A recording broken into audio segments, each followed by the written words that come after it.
जीए सिंध महाज जे chairman रियाज़ चांडियो ऐं मेहर ड्रिबाई चयो आहे त भील सिंध जावा आहिनि, उन्हनि सां ज़्यादतियूं बर्दाश्त न कंदासीं। हाल में जीए सिंध महाज जो चेयरमैन रियाज़ चांडियो, शाइर मेहर ड्रिबाई, कामरेड सरदार अयाज़ मेमण ऐं अब्दुल रशीद देथो हाला पहुची भील बिरादरी सां संदन घरनि ते कब्ज़े जी कोशिश जी मज़म्मत कंदे साणनि हमदर्दीअ जो इज़हार कयो। उन मौके ते ॻाल्हाईंदे रियाज़ चांडियो चयो त हाला जी भील बिरादरीअ जे घरनि खे ड्राइण जी इजाज़त हरगिज़ न ॾिनी वेंदी। हुन चयो त भील सिंध जा जावा ऐं सपूत आहिनि, उन्हनि सां ज़्यादतियूं थियण न ॾिनियूं वेंदियूं। उन जी तकाज़ा पूरी कई आहे, आज़ाद मीडिया जो फ़र्ज़ पूरो कयो अथनि।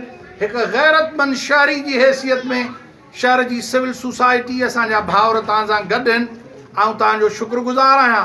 भेणुनि माउनि खे हाणे इजाज़त ॾियो तो वञनि त ॿ टे मुख्य माण्हू वेहनि त वरी उन्हनि सां ॻाल्हायूं था। उन मौके ते शाइर मेहर ड्रिबाई चयो त हाला जी भील बिरादरी क़दीम रिहाइशी आहे, उन्हनि खे बेदख़ल कंदड़नि खे सिंध मां बेदख़ल कयो वेंदो। हुन चयो त कूड़ा कागज़ ठाराईंदड़ कूड़ा ई रहंदा। तव्हां वारिस आहियो, कंहिंजे बाबे खे ताक़त कोन्हे, कंहिंजे बाबे खे ताक़त कोन्हे जो तव्हांखे हितां को उथारे सघे, को लोधे सघे।